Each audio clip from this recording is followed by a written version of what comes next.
Hola, ¿cómo están? Bienvenidos, bienvenidas una vez más a este ciclo de conferencias AP antes del presente, avances de investigación en arqueología. El día de hoy tenemos como invitados a Elías Sánchez Castañeda y a Juan Carlos Agudelo. Elías es antropólogo de la Universidad Nacional de Colombia, es magíster en Historia de la Pontificia Universidad Javeriana y especialista en geomántica de la Universidad Militar Nueva Granada. Juan Carlos Agudelo es antropólogo de la Universidad de Antioquia, es especialista en levantamientos agrológicos de la Universidad de Bogotá, Jorge Tadeo Lozano.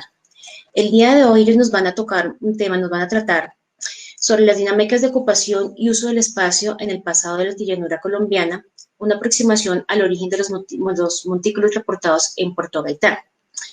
En este municipio de Puerto Gaitán, este municipio de Puerto Gaitán cuenta con un considerable número de investigaciones arqueológicas desarrolladas en el marco de programas de arqueología preventiva. Estos trabajos muestran un panorama difuso en lo que atañe a las dinámicas de ocupación y uso del espacio que pudieron implementarse en el pasado por parte de los grupos humanos de la altillanura.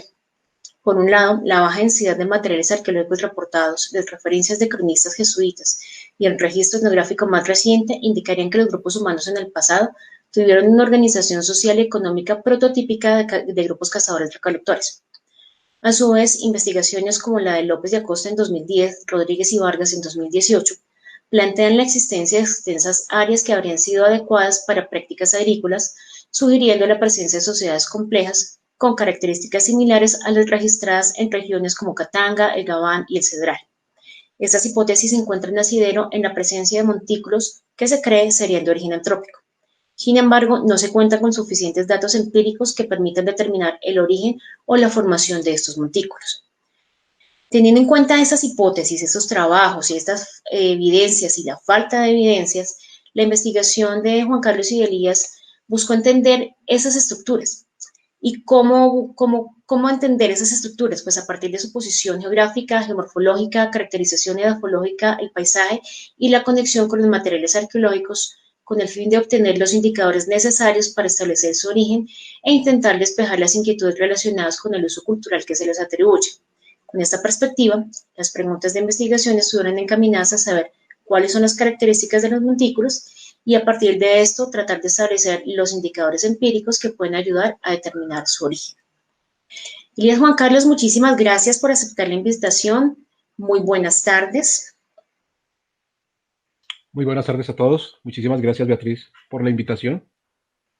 Muy buenas tardes, Beatriz. Muy buenas tardes a todos. Pues nada, por favor, el espacio es de ustedes. Cuéntenos qué es eso de los montículos de Puerto Gaitán, qué es eso de las dinámicas de ocupación y pues bienvenidos y esperamos una tarde muy amena con este tema. Bueno, muchas gracias, Beatriz. En primera instancia, pues queremos agradecer a LICAN la invitación. Estamos muy agradecidos por este espacio que ustedes nos brindan. También queremos agradecerle pues, a LICAN y a Beatriz el acompañamiento que ha tenido en el desarrollo de este trabajo. Y también, también agradecerle a Frontera Energy por el auspicio y también por el apoyo que nos ha brindado para desarrollar esta investigación. Lo que vamos a presentar esta tarde es producto de cerca de 3 años de trabajo en el que se han desarrollado varios programas de arqueología preventiva en distintos campos en el municipio de Puerto Gaitán, particularmente en los campos Quifa, Cajúa, SP6, y en el que hemos podido desarrollar varias líneas de trabajo. Cuando Juan Carlos y yo empezamos a trabajar en Puerto Gaitán, pues con el primer problema con el que nos enfrentamos es básicamente la escasez de evidencias arqueológicas que hay en la zona, ¿sí? El primer trabajo que empezamos a hacer nosotros fue una documentación de los antecedentes que se habían, pues, de las investigaciones y los estudios que se habían realizado, y encontramos que efectivamente pues hay muchos estudios de arqueología preventiva que se han realizado en la zona. Unos puntos en común en esos estudios para explicar por qué la escasez de evidencias arqueológicas resulta en hipótesis que plantean que los grupos que se habrían asentado allí serían cazadores recolectores que tenían utensilios sencillos y fácilmente degradables. Digamos que a pesar de que las investigaciones arqueológicas que se han desarrollado en la zona no han mostrado mucho, pues no muestran o han registrado poco material arqueológico, algunos relatos como los de Rivero y particularmente algunos trabajos etnográficos como los de Reichel en 1943 y los de Kondo en 1973, pues han referenciado, digamos, la cultura material que tendrían los grupos en esta zona del Alto Bichada, ¿sí? Y efectivamente, pues los materiales, la mayoría de los materiales que se encuentran en ese registro, pues son de origen orgánico y fácilmente degradables. Otra de las hipótesis que empezamos a explorar fue pues el tema del efecto que los incendios de origen natural o antrópico han podido tener sobre las evidencias. Sin embargo, pues esos incendios naturales o antrópicos, pues efectivamente sí han podido destruir las evidencias de origen orgánico, pero no explicaría por qué no se encuentran evidencias cerámicas en la zona, porque pues por lo menos en los trabajos de Reichel y de Kondo, sí muestran que las comunidades que se han asentado, por lo menos las más contemporáneas que se han asentado en la zona, pues sí tenían una tradición ceramista, ¿sí? Una de las hipótesis que también hemos explorado al respecto y que no han sido suficientemente, digamos, explicadas, se refiere, digamos, a las prácticas culturales mágico-religiosas que por lo menos se registran para los grupos Guajibo, ¿sí?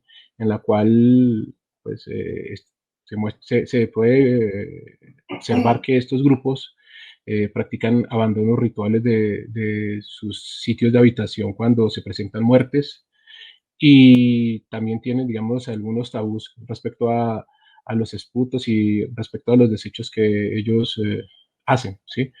Eh, Sin embargo, pues esto solamente, pues hay unos pocos trabajos etnográficos que abordan estas temáticas e incluso hoy día, pues en algunos acercamientos que hemos hecho con comunidades icuane asentadas en la zona, se observa que algunas prácticas de estas siguen teniendo vigencia. Una última hipótesis que también, digamos, planteamos al inicio de nuestra investigación fue la escasez de materias primas, tanto líticas, pues tanto rocas y también arcillas. Entonces, eso también se convirtió, digamos, en uno de los propósitos de nuestras líneas de trabajo. Al observar, digamos, o a tener en cuenta ese panorama, nosotros nos planteamos varias líneas de trabajo. En principio, entender el contexto geográfico del área de estudio, particularmente pues de la zona interfluvial entre los ríos Tillabá y Planas, ¿sí? Porque empezamos a entender o sospechábamos que efectivamente, normalmente, pues, cree que la Orinoquía es homogénea y posiblemente en ese momento entendimos que no era así, que habían grandes diferencias en todo este espacio geográfico. Otra de las líneas de trabajo que empezamos a explorar se relacionó con los suelos y su capacidad de uso. Eh, Otra de las líneas fue pues, que empezamos a hacer acercamientos con las comunidades icuani, particularmente con la comunidad campana que se localiza eh, en inmediaciones del río Planas. También hicimos búsqueda y evaluación de materias primas, tanto líticas como arcillas. Empezamos también por lo menos a consultar y a revisar las evidencias arqueológicas que se habían reportado. Y por último, pues lo último que hemos hecho es la localización y análisis de los montículos reportados en la zona, ¿sí? Sobre el contexto geográfico, pues bueno, fue un aporte muy importante para entender muchas de las dinámicas que se pueden haber presentado en la zona, ¿sí? El área de estudio pues, se ubica en el municipio de Puerto Gaitán, como les había mencionado. Particularmente se localiza en la altillanura colombiana, que es un plano no inundable al oriente del bloque que demarca la falla tectónica del río Meta, por el cual fluyen algunos ríos como el río Ichada, el río Tuparro, el Tomo y el Vita, ¿sí? Geológicamente, esta zona está conformada por materiales sedimentarios acumulados de ambientes marinos y costeros que fueron redepositados al emerger la cordillera oriental, donde, pues, después de esto ha sido sometido a procesos de interpelación y lavado profundo, lo cual ha disminuido su composición mineralógica y, en consecuencia, ha empobrecido sus suelos. Eh, en la foto al costado inferior izquierdo se puede ver como cuál es el paisaje típico de esta zona de altillanura. Hay que señalar que esta se considera una altillanura bien drenada. Y en la foto inferior derecha también se puede observar por lo menos un perfil típico de los suelos. Son suelos muy lavados que contienen mucho aluminio, tiene también mucho contenido de óxido ferroso, han perdido mucho material orgánico y, digamos, está sometido a un estrés térmico que, que genera que tenga menor fertilidad. Pero pues este tema será ahondado en una próxima diapositiva. A nivel geomorfológico, las áreas de estudio se encuentran en un ambiente denudacional cuya expresión morfológica está definida por la acción combinada de procesos moderados e intensos de meteorización, erosión y transporte de origen gravitacional y pluvial, que han remodelado y dejan remanentes de las unidades preexistentes y de igual manera crean nuevas formas o geoformas gracias a la acumulación de estos sedimentos. ¿Sí? Otro de los aspectos importantes a tener en cuenta en este contexto geográfico es que el paisaje entre el río Planas y el río Tillabá está pues dominado por grandes extensiones de herbazales y por un amplio sistema de caños que drenan las aguas de escorrentía en la época de invierno, formando un patrón dendrítico, ¿sí? Este es un aspecto muy importante porque, digamos, en época de verano, muchos de esos caños se secan y en lo que hemos podido evidenciar, los caudales que son permanentes son por lo menos los del río Tillabá, los del río Planas y caños como el Cajúa, el Rubiales y el caño Cochinote, ¿sí? Otro aspecto que es importante tener en cuenta con respecto a otras zonas de la Orinoquía es que los ríos y las aguas que están en la zona son clasificadas como ríos de aguas claras, ¿sí? Para la Orinoquía, la clasificación que se maneja normalmente es ríos de aguas blancas, que corresponden, digamos, a todos esos ríos que descienden de la cordillera y que cargan una cantidad pues, muy grande de sedimentos y nutrientes. También están los ríos de aguas negras, que son más típicos del sur de la Orinoquía, y estos ríos de aguas claras, ¿sí? Estos ríos de aguas claras se caracterizan por tener un color transparente, verdoso, y la hidroquímica depende del suelo por donde discurren, ¿sí? Estos ríos de aguas claras tienen un pH que es mayor que el de los ríos de aguas negras y es inferior a los ríos de aguas blancas, ¿sí? Esta característica hace que, digamos, los bosques de galería que están cerca de estos ríos, digamos que no sean tan ricos ni tan diversos como los que sí se pueden encontrar en, en los ríos de aguas blancas, ¿sí? Y de igual manera, la diversidad de fauna es menor y la riqueza de fauna es menor que la de los ríos de aguas blancas, que son más características del piedemonte. Los suelos.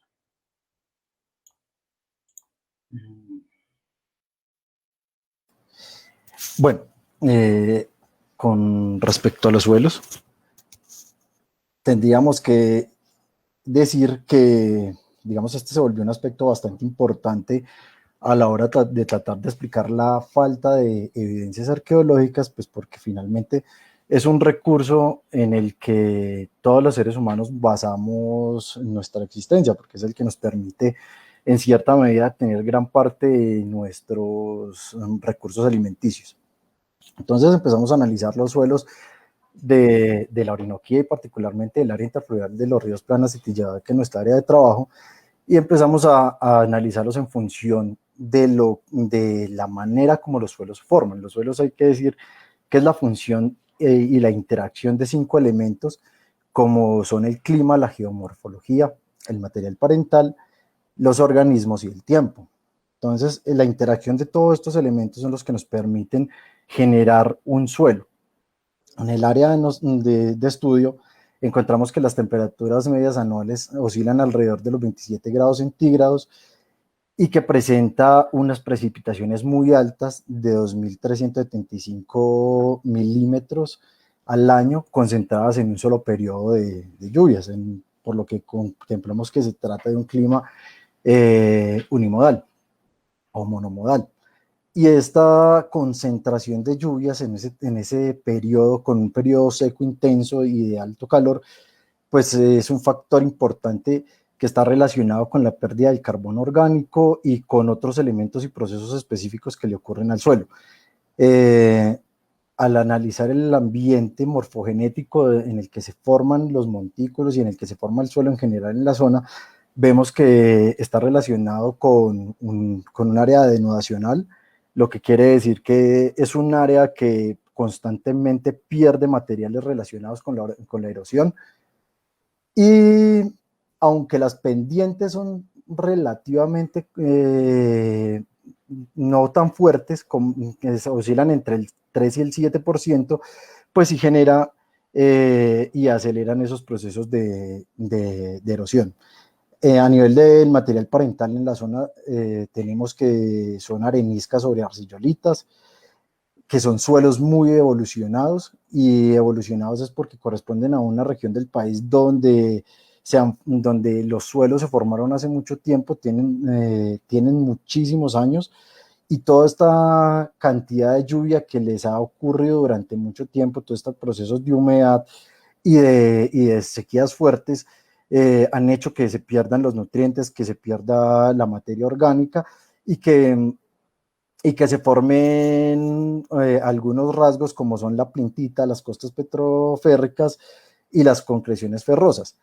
En términos de lo que tiene que ver con la cobertura vegetal, vemos que son áreas bastante abiertas, con pocos bosques, sobre todo concentrados en los pequeños cuerpos de agua, y se denominan zonas de bosque de galería, y tenemos como unos pastos naturales denominados herbazales y otros pastos ya modificados o intervenidos por la acción de la ganadería. Entonces, en este paso le daré a Elías para que continúe con el contexto que nos venía mencionando.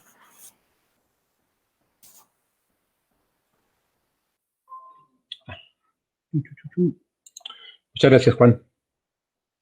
Bueno,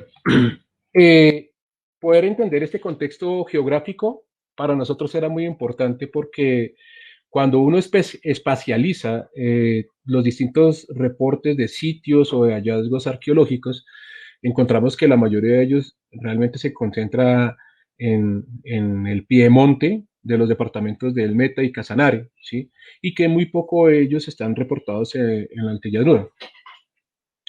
Entonces, sí, para nosotros sí era muy importante tener una clara diferencia geográfica entre estas dos zonas.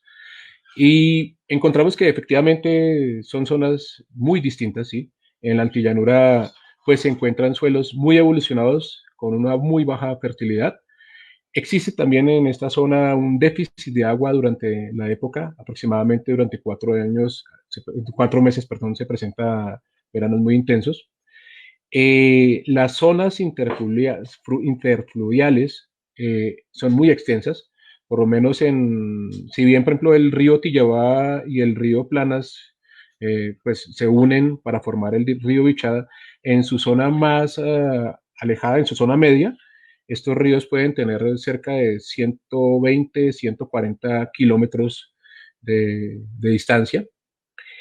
Un otro aspecto que es muy importante es el tema de las arcillas. Las arcillas en la altillarura tienen una relación 1 a 1.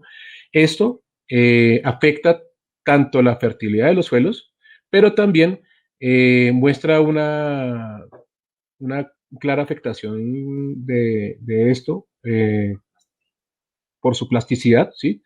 Dado que pues no se expanden. Y esto pues también significa que estas arcillas en principio pues no sirven mucho para el trabajo del parero, pero esto lo extenderemos, hablaremos un poquito más adelante. Y además, pues otra de las características de la altillanura es efectivamente que hay una escasez de material lítico para la producción de herramientas, ¿sí? Como les mencionaba, pues los ríos y los caños en la altillanura nacen en la misma altillanura y no arrastran material, y quienes han tenido la oportunidad de andar o de recorrer estas zonas se pueden dar cuenta que no existe, digamos, guijarros o otro tipo de materiales o otro tipo de elementos. Y además, en las excavaciones que hemos realizado, en los perfiles y en los sondeos que hemos realizado, pues el único material de roca que se puede encontrar pues son las concreciones ferruginosas y las costras ferruginosas que mencionaba hace un rato Juan Carlos. Por el contrario, en el piedemonte, los suelos tienen un constante aporte de sedimentos, gracias a los ríos que descienden de la cordillera, tienen, por esta misma razón, una mayor fertilidad. Hay disponibilidad de agua todo el año y las zonas interfluviales son más cortas, ¿sí? Las arcillas en el piedemonte, pues, tienen una relación de 2 a 1 que se traduce, digamos, en una mayor plasticidad y en términos de fertilidad, pues una fertilidad mayor. Y además, pues existe una mayor abundancia de material lítico para la producción de herramientas. Hola, ofrecemos disculpas por la pérdida de la transmisión. Estamos teniendo algunas fallas técnicas por la fuerte lluvia con tormenta eléctrica que está cayendo en algunas zonas de la sabana de Bogotá y en parte de Bogotá, pero estamos acá. Entonces, Elías, Juan Carlos, ofrecemos disculpas por la falla y continuamos con ustedes. Muchas gracias, Beatriz. Y sí, también por acá está lloviendo muy duro. Bueno, iba comentándoles el acercamiento con la comunidad chicuane. Efectivamente, pues nosotros empezamos a reunirnos con los miembros de la comunidad Campana, Sicuani, que se ubican en la vereda Santa Elena, en el municipio de Puerto Gaitán, en inmediaciones del río Planas, ¿sí? Ellos nos refirieron la existencia de varios sitios sagrados. Hicimos el acompañamiento en 4 de estos sitios. En los 4 sitios sagrados observamos que existía material cerámico en superficie. La mayoría estaba distribuido en aproximadamente 200 y 300 metros cuadrados. Y uno de los indicadores que nos pareció bien interesante es que en estos sitios se encontraban plantas de yopo, ¿sí? Nosotros no tuvimos la oportunidad, pues no tuvimos la oportunidad de recoger material y de hacer algún tipo de intervención arqueológica en estas zonas. Lo que sí pudimos hacer fue como se observa en las fotos inferiores, tomar algunos materiales y poder fotografiarlos en la misma zona. Y pues identificamos que el material que estaba ahí pues tenía una pasta blanca, que la coloración era rojiza y que la mayoría del material pues estaba en buen estado, ¿sí?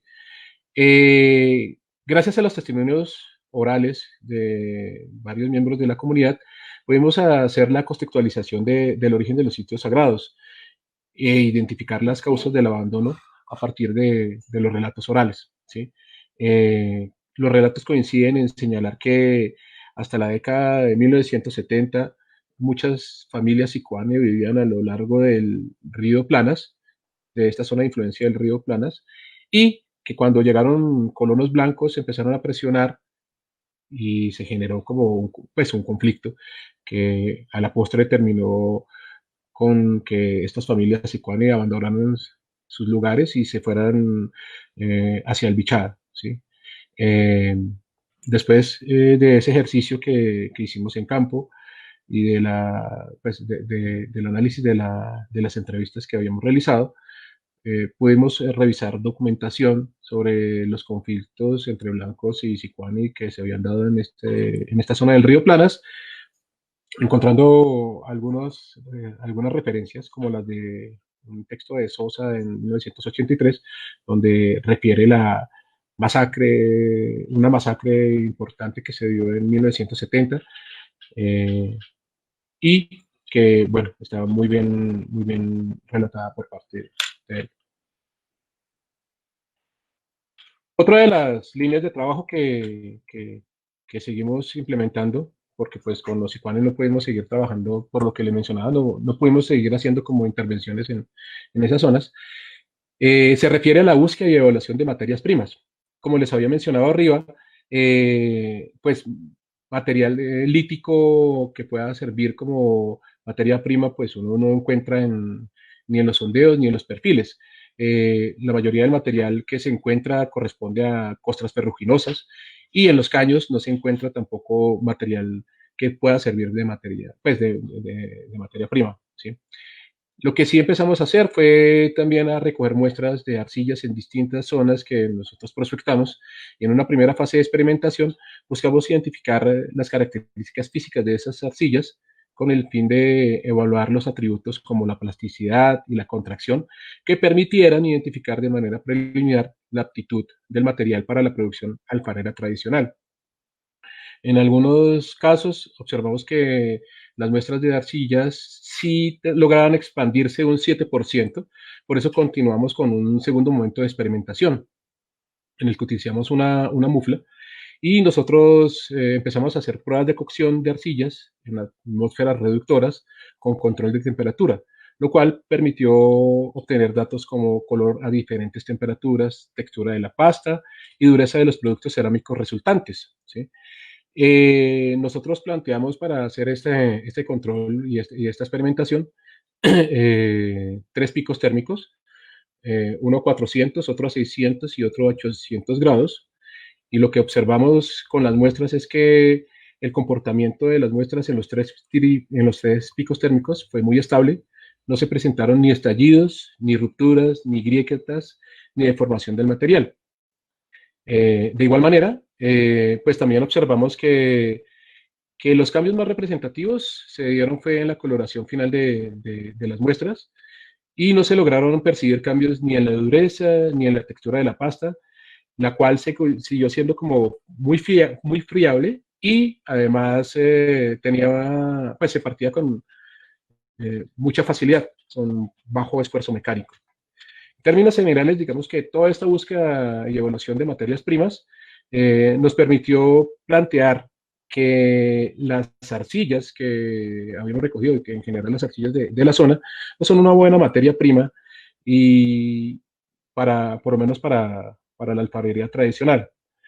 Esto en parte podría ayudar a explicar la falta de evidencias cerámicas en la zona, ¿sí?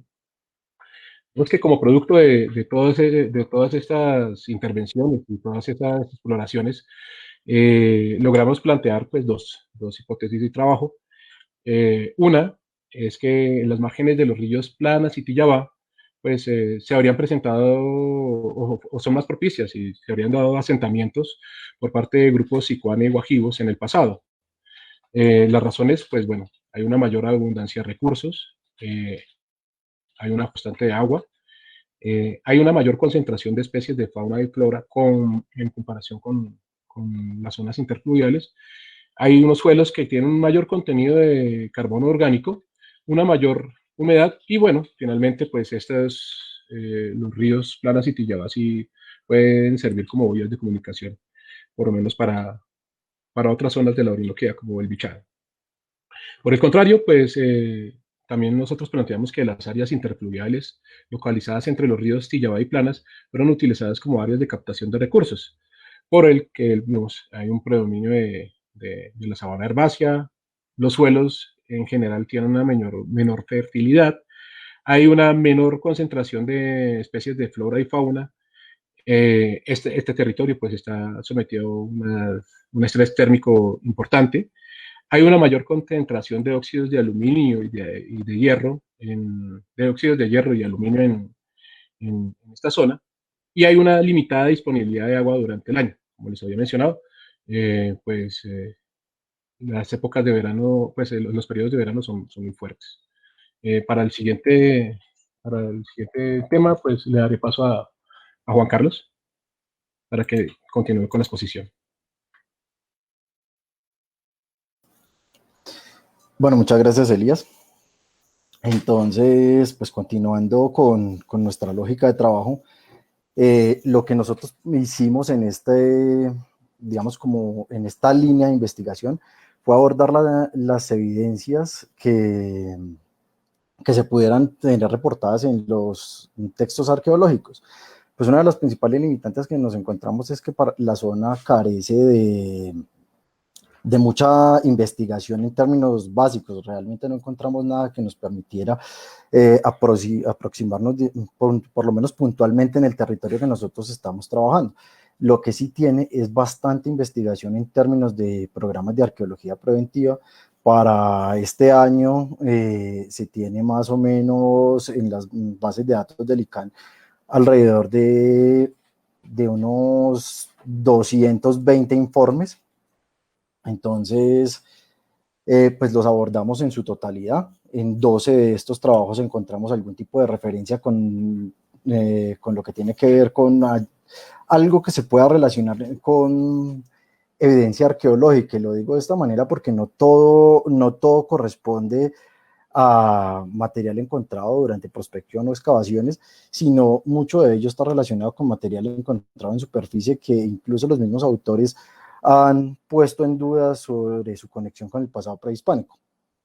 Entonces, en este sentido, digamos que la primera referencia arqueológica que nosotros tenemos se da con el oleoducto Rubiales Monterrey, en el que Vivas en 2009 señala la presencia de unos fragmentos cerámicos, unos fragmentos de hacha en el trazado del oleoducto, y pues digamos en lo que atañe puntualmente al municipio de Puerto Gaitán, se referencia a 2 fragmentos de hacha, pero pues no logramos identificar completamente la ubicación, dónde están estos fragmentos, porque la coordenada no está presente en el informe. Entonces pues nos queda la duda si está dentro del área de trabajo de nosotros o está por fuera. Posteriormente, Barranco reporta numerosos sitios relacionados con cerámica, con tumbas, pero cuando se ahonda en el informe se da uno cuenta que estos sitios están reportados al interior del resguardo de Omoplanas y en las áreas de abandono de las comunidades, en los sitios que ellos abandonaron, que terminan convirtiéndose en sitios sagrados para la comunidad.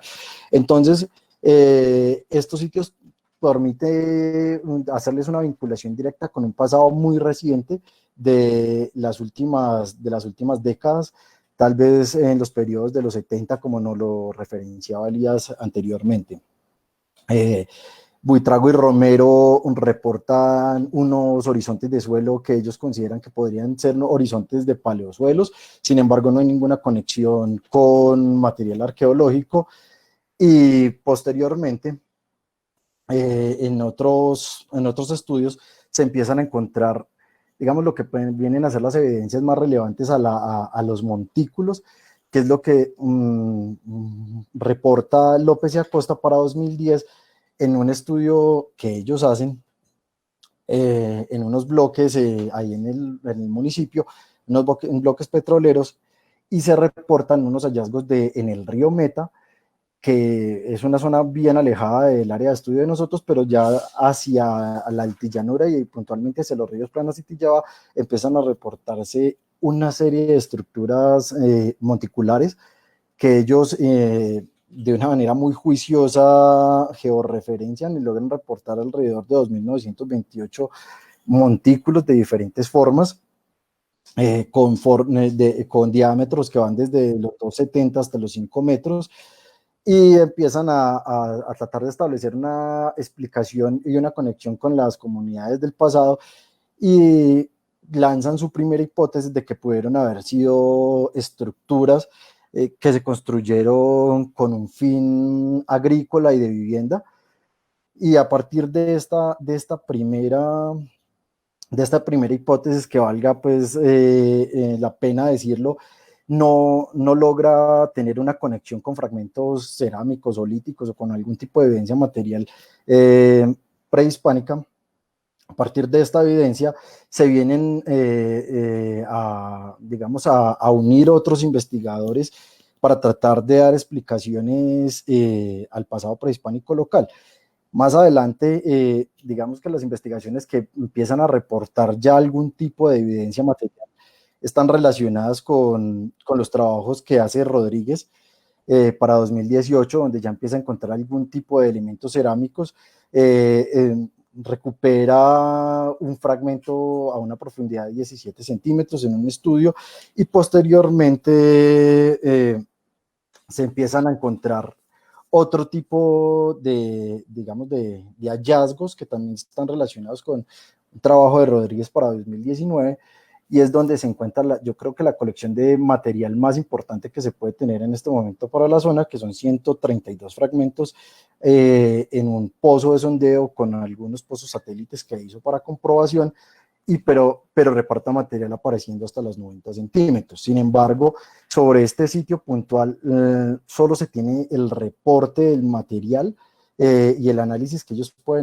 hacen de este, que lo relacionan con dos tipos, donde establecen dos tipos cerámicos, pero no se ahonda más en la investigación porque sobre este punto no hay excavaciones arqueológicas controladas o algún otro tipo de datos que nos permita, digamos, tener un mayor conocimiento.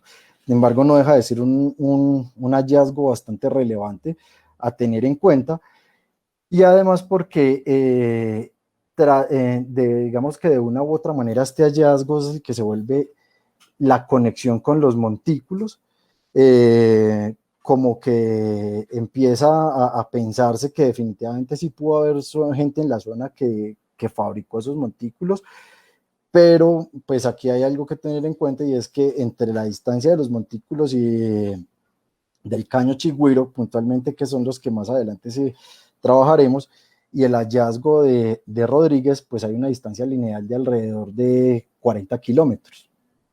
Entonces, viene más adelante la investigación de Vargas y Montagut, quienes empiezan a pensar los montículos y a establecer unas relaciones puntuales. Ahí voy a hacer una aclaración: son unos montículos que ellos ubican en el Campo Mago, en las márgenes del caño Chigüiro, y ellos empiezan a referenciar y a registrar una serie de elevaciones de suelo circulares, y las denominan montículos y las asocian a construcciones antrópicas del pasado, y empiezan a hacer conexiones directas con directas con otros sitios como Katanga y como los sitios del Cedral y el Gabán en Venezuela, donde, pues digamos, podría decirse que sí está comprobado, digamos, el uso de este tipo de estructuras tanto para la vivienda como para el cultivo, y que además de esto se respalda en el material arqueológico, en la ocurrencia de diferentes evidencias que entran a nutrir la hipótesis. Digamos, sobre estos antecedentes arqueológicos se vuelve importante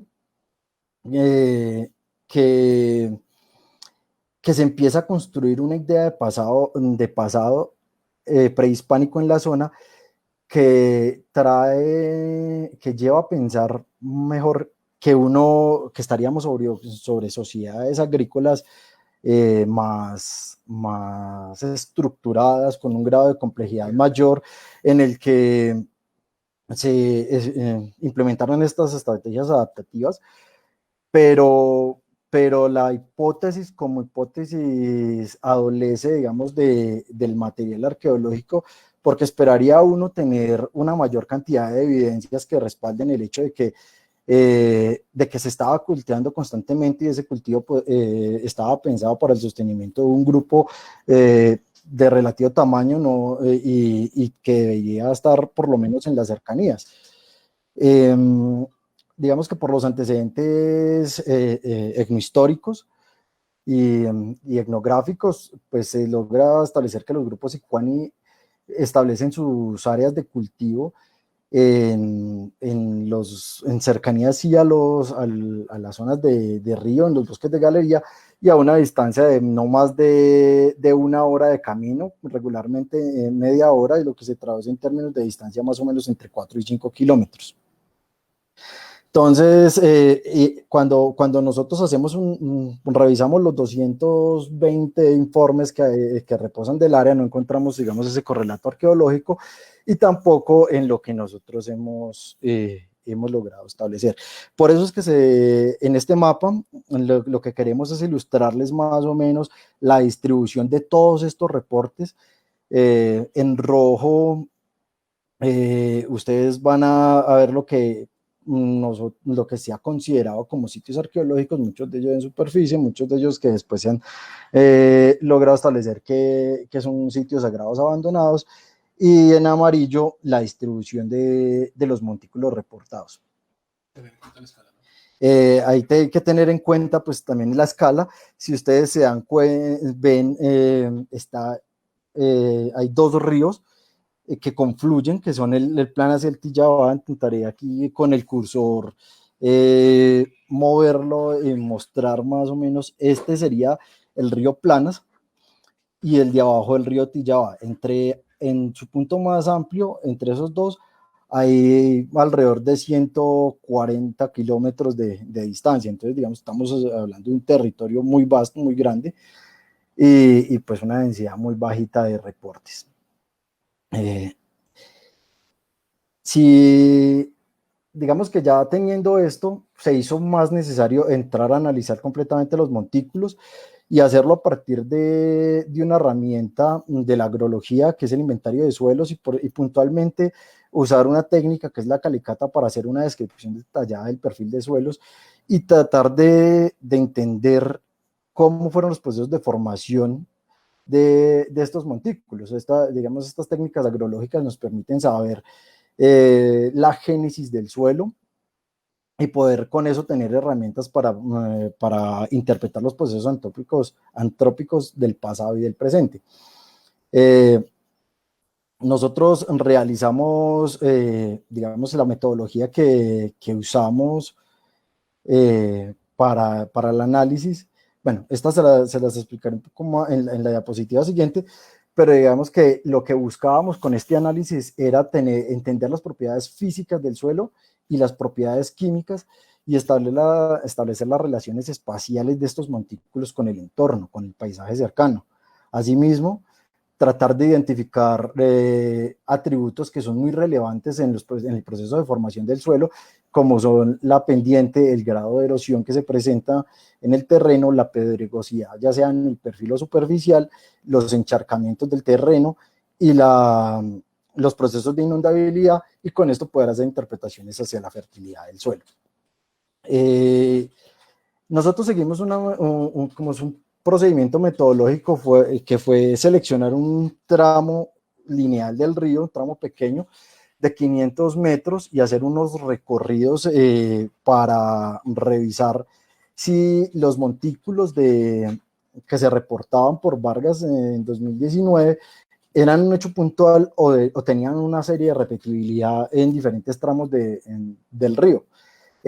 Para este momento, digamos, donde hicimos estos recorridos, tuvimos la oportunidad de contar con el ICANN en campo, quien nos apoyó en esta actividad y conoció, digamos, de primera mano las áreas de trabajo. Entonces, como les digo, fuimos y ubicamos el punto de los reportes de Vargas y Montagut. Seleccionamos un tramo de 500 metros lineales, lo recorrimos, inventariamos todos los montículos que nos encontramos en el área, describimos las geoformas y las coberturas vegetales, y luego posteriormente seleccionamos un montículo que tuviera, digamos, por lo menos un tamaño grande de al menos 2 metros de diámetro para hacer nuestra calicata. Como resultado de esos recorridos y de ese inventario de montículos, encontramos 3 grupos de estructuras o de rasgos pedológicos agrupadas, que denominamos simplemente como grupo 1, 2 y 3, que los ven graficados dentro de esta figura que les estoy presentando, y el eje y ese bosque de galería que estamos viendo ahí es el Caño Chigüiro. Entonces nosotros identificamos en el grupo 1 63 estructuras dispersas en un área de 0.5 hectáreas.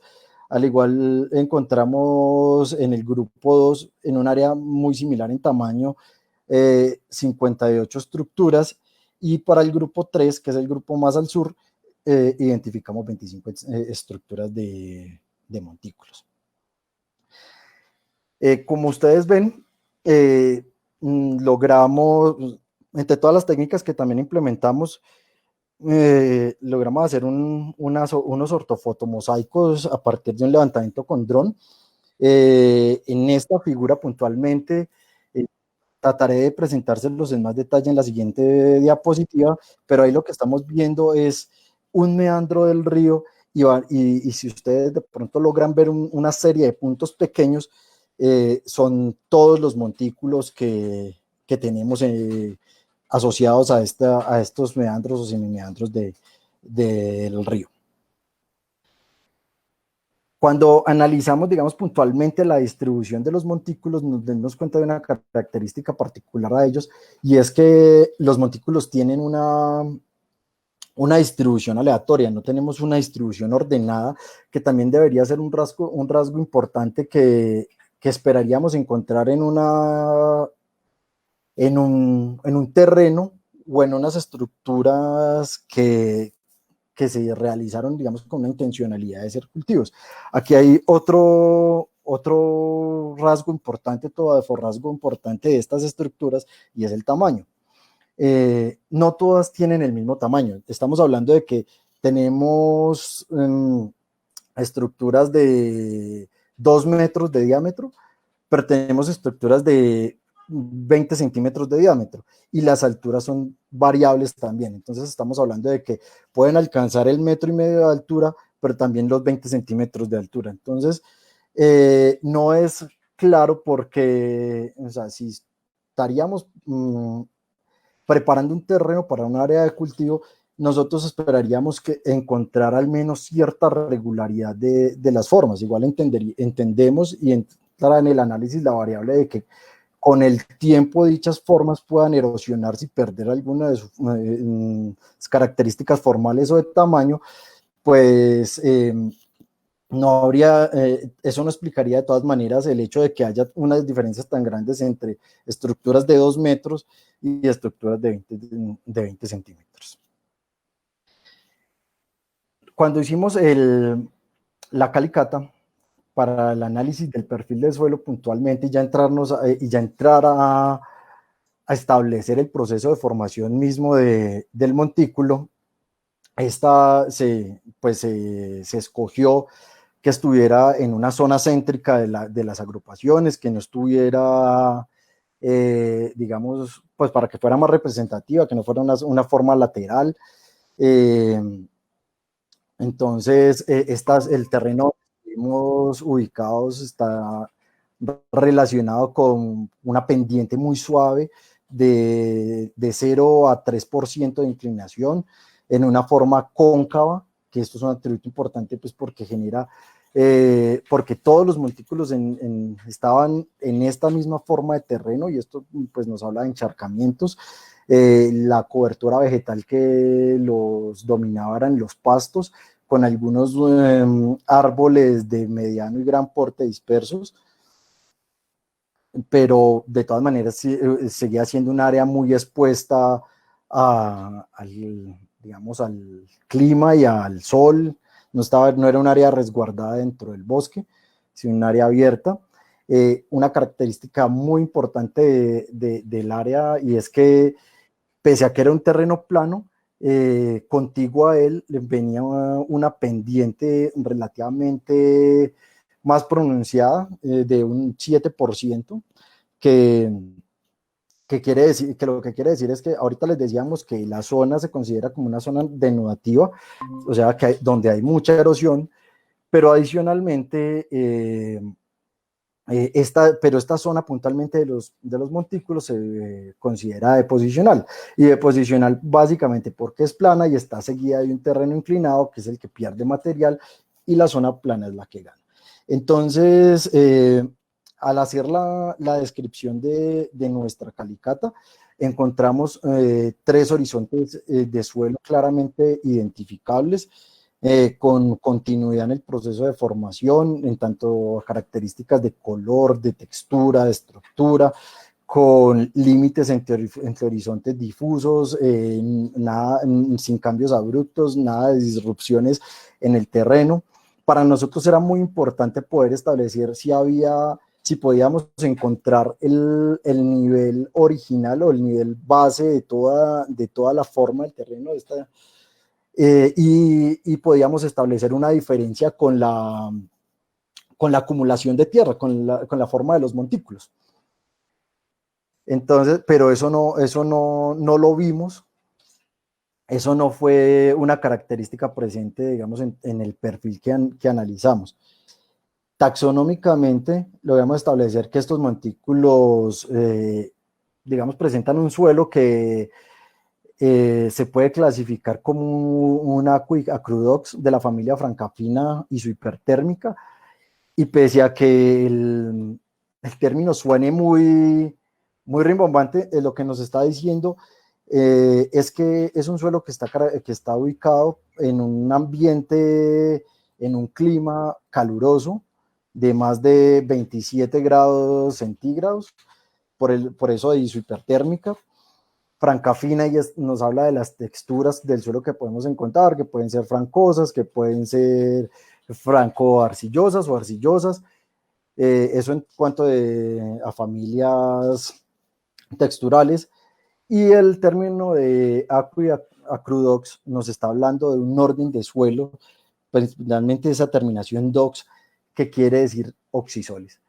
Y oxisoles nos remiten necesariamente a suelos sumamente evolucionados, donde predomina las acumulaciones de hierro y aluminio, que son compuestos que son realmente fitotóxicos. Pocas plantas pueden sobrevivir a ambientes tan ácidos como esos.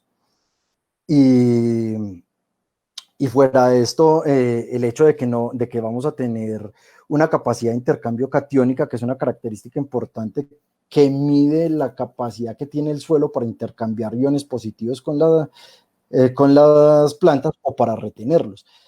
Y esto es una característica que cuando la tenemos muy bajita, cuando tenemos valores muy bajitos de capacidad de intercambio catiónico, nos está hablando inmediatamente de una fertilidad muy baja. Que si cruzamos con otros elementos como la materia orgánica o el carbono orgánico, y que encontramos que a su vez también son muy bajos y que en profundidad decrecen, pues podemos llegar fácilmente a la conclusión de que pese a que las estructuras monticulares están ahí, no es que nos vayan a brindar unas condiciones para el uso en los cultivos mejores que las que el suelo que tenemos al lado. Entonces, tampoco hay digamos que un beneficio real de haber hecho esos montículos, porque pues no mejoré de ninguna manera el suelo. Entonces, ahí por ese lado también empezamos a pensar que el suelo o que los montículos que tenemos ahí, pues no podrían haber sido de construcciones antrópicas, sino que eran más procesos naturales de formación. Aquí tenemos unas fotografías en detalle digamos, de cada uno de los horizontes. En el lado izquierdo de la pantalla estamos viendo el horizonte de suelo 1. Es un horizonte perfectamente continuo, con unas zonas donde hay un poquito mayor de acumulación de raíces relacionadas con gramíneas y pues como la profundidad radicular de las plantas que se encuentran en el entorno, digamos algo muy normal de encontrar, hacia los horizontes mayores, más profundos. En el lado derecho, la parte superior, encontramos el horizonte de suelo 2, que en términos de color es muy similar al horizonte de suelo 3, pero que cambia ligeramente. La foto no nos ayuda, y también en términos texturales tiene unas características diferentes. Entonces, en este sentido, pues es muy importante decir que los montículos en general, estas estructuras circulares, de formas irregulares, dispersas de manera aleatoria en el terreno, no son muy indicativas de una construcción intencional, sino más de una construcción natural que se dio por un proceso que intentaré explicarles en este caso, y es, si estamos viendo la figura que tienen que tenemos en el costado derecho, eh, tenemos en el centro el caño chigüiro, y a los costados, al costado derecho, un grupo de montículos, que es el grupo 1, y al costado izquierdo el grupo 2. Esto es una característica que se repitió en campo, y es que a más o menos entre 100 y 300 metros de estas agrupaciones de montículos, el terreno se eleva. Hay una diferencia de alrededor de 20 metros en el terreno, y que drena con unos drenajes, con unas escorrentías que drenan al caño. Pasa lo mismo en cada uno de los grupos. Entonces, ahí lo que podemos ver es un proceso de denudacional que arrastra un montón de sedimentos que deberían en su proceso natural llegar al caño. Lo que pasa es que esta escorrentía y esta erosión se activa puntualmente en la época de lluvias, y en la época de lluvias sucede un fenómeno, y es que el caño se sale de su cauce y corta el camino entre cada meandro.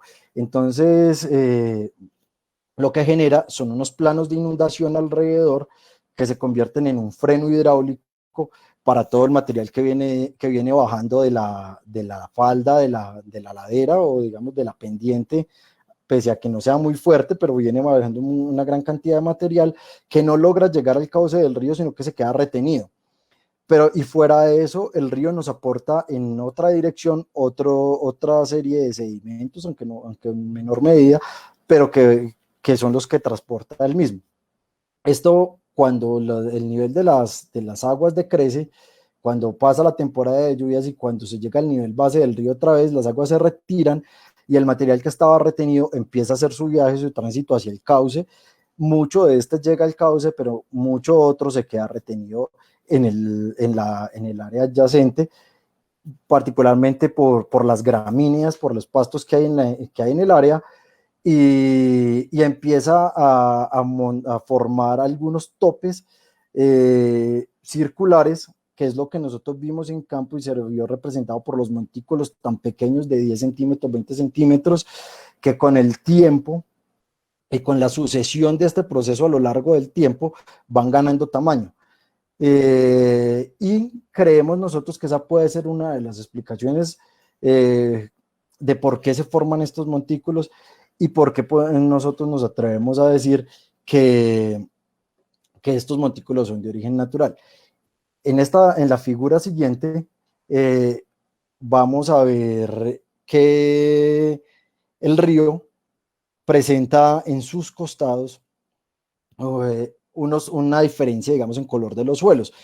La zona más café es donde la pendiente empieza a ganar altura, y la zona más verde, que está junto con el bosque de galería, es la zona que genera mayor humedad, que también nos ayuda a llegar a la clasificación taxonómica del suelo que ya les mencionaba. Y es ahí donde se empieza a retener toda la mayor cantidad de sedimentos. Si ustedes ven y se dan cuenta, los montículos tienden a formarse no pegados al cauce del río, sino en ese cambio donde el plano inclinado se vuelve un poco más plano, valga la redundancia. Ahí en ese cambio de pendiente, ahí es donde está la retención puntual de sedimentos, ahí es donde empezamos a encontrar los montículos. Y esto es un fenómeno que se repite a lo largo del caño. Valdría la pena, claro está, hacer una serie digamos, de transectos y de recorridos de mayor tamaño como para seguir corroborando la hipótesis, pero creemos que que hay elementos para pensar que esta es la manera en cómo se conforman los montículos. Digamos que hasta este punto es donde va la investigación. Faltarían muchas cosas más por hacer, faltaría quizás hacer análisis de fitolitos y almidones y algún otro tipo de indicador que nos permita a ciencia cierta decir si el montículo como tal tuvo algún tipo de uso para alguna planta como la yuca, como ñame, como algún tipo de planta comestible y que uno pueda asociar directamente con cultivo. Y pues nos tocaría encontrar también la evidencia arqueológica material que nos permita señalar o justificar la inversión de tiempo y trabajo que pudo tener una comunidad para construir estas estructuras. Entonces, pues, esto sería como todo lo que hasta ahora tendríamos para presentarle. Les agradezco mucho a todos su acompañamiento durante esta charla y pues me gustaría si tienen algún tipo de duda, sugerencia, comentario que nos quieran hacer, pues con muchísimo gusto. Muchísimas gracias, Beatriz, por la invitación nuevamente y estamos dispuestos a escucharlos. Juan Carlos Elías, muchísimas gracias por la presentación. Pues desafortunadamente por el corte que tuvimos en este momento no tenemos comentarios o preguntas, no los alcanzamos a registrar. Sin embargo, los invitamos a que en este momento por favor escriban sus comentarios o sus preguntas para poderles dirigir a Juan Carlos y Elías. Entonces a ustedes les pediría un par de minutos mientras el público con el que contamos en este momento nos indica algo. Bueno, tú acabas de mencionar de todas formas como las siguientes fases, los siguientes procesos que se deberían llevar a cabo con esta investigación. Estás hablando de transectos, estás hablando de una serie de análisis especializados. Pero ¿qué seguiría? ¿Qué seguiría? ¿Hacia dónde enfocarían entonces ustedes la siguiente etapa en esta investigación?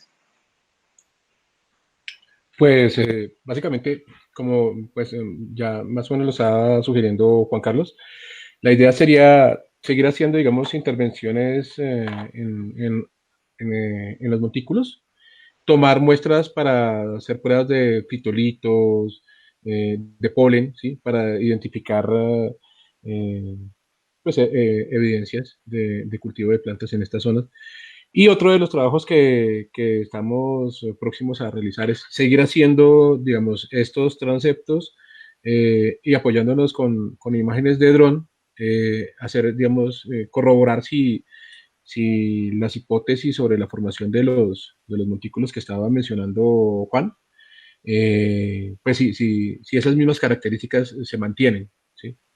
Ese sería como lo próximo que continuamos, que pensamos realizar. Listo, Elías, muchas gracias. Tenemos una pregunta de Jaime Gutiérrez. Jaime nos está preguntando que si podemos aclarar si el término es geomántica o geomática en tu perfil, Elías. Es geomática, especialista en geomática. Es que se me fue una N. Ok, listo, Elías, perfecto.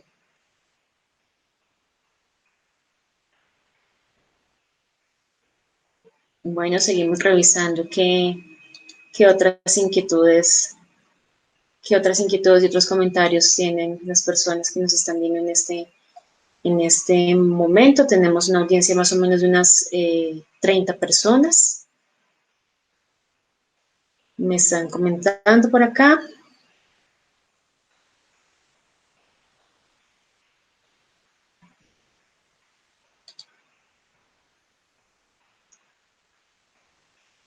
Ok, Ángela María Velázquez nos dice que excelente, que muy clara la explicación.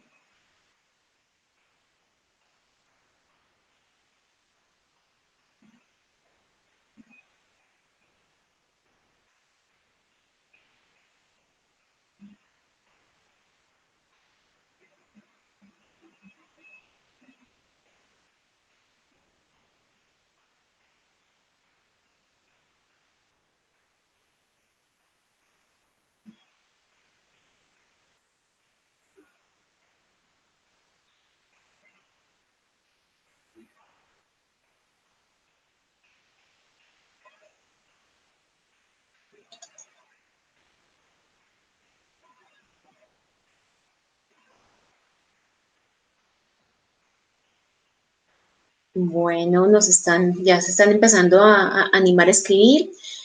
Nos preguntan que si la presencia de suelos oscuros en el meandro del Caño Chigüiro, donde se identificaron los montículos del 2019, se debe únicamente a aportes de sedimentos. Hola, bueno, digamos que esa área puntual ahí tiene digamos, una característica que desde suelo lo llamamos como una propiedad reducimórfica y está relacionada con la presencia del hierro. Normalmente todos estamos acostumbrados a ver el hierro en su forma oxidada, que es rojo, pero en su forma reducida termina siendo gris. Esos grises combinados, digamos, con la acción de los aportes sedimentarios y también con la acción de los aportes orgánicos que pueda haber en la cercanía que tiene el área con las zonas de bosque, pues tienden a manchar de manera temporal los suelos, básicamente por materia orgánica, no por carbono orgánico, y eso es una diferencia importante porque la materia orgánica como tal corresponde a, digamos, a las plantas o a los elementos orgánicos que empiezan su proceso de descomposición y liberan unos ácidos de taninos y unos ácidos húmicos que con el tiempo termina convirtiéndose en carbono orgánico, que es lo que las plantas realmente consumen. Entonces, pero como estamos en un clima tan fuerte en términos de temperatura, esos suelos pierden rápidamente el carbón, la materia orgánica, y lo que en un momento podemos ver por acción de la humedad y por acción de la descomposición rápida de la materia orgánica, rapidito se va perdiendo y no lo vemos cuando ya tenemos unos suelos absolutamente drenados.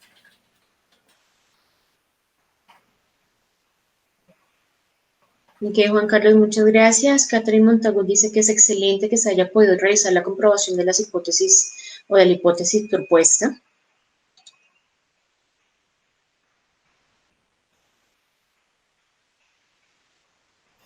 Sí, no, muchas gracias. Esa es la idea y pues siempre estaremos abiertos a recibir sugerencias sobre los colegas que han trabajado en la zona y que creo que también en dado momento nos podrían aportar mucho de su conocimiento. Así es, bueno, pues no tenemos más comentarios ni preguntas. Les agradecemos, Juan Carlos y Elías, por la presentación de esta importante información que no estaba del todo claro, que complementa muchos de los trabajos que ustedes pues, nos presentaron hoy hace un ratito. Y pues les agradecemos a las personas que están conectadas en este momento con nosotros. Los invitamos a seguir con la programación que tiene disponible el ICANN. Y pues nada, este espacio es de ustedes, es para ustedes y bienvenidos siempre. Muchísimas gracias. Muchísimas gracias a todo el equipo de comunicaciones y muchísimas gracias pues una vez más a Elías y a Juan Carlos pues por haber aceptado esta invitación. Recuerden que este espacio queda abierto pues para todas las investigaciones arqueológicas que se estén desarrollando en este momento. Muchas gracias a ustedes, Beatriz. Muchísimas gracias, Beatriz, y a todos por la invitación.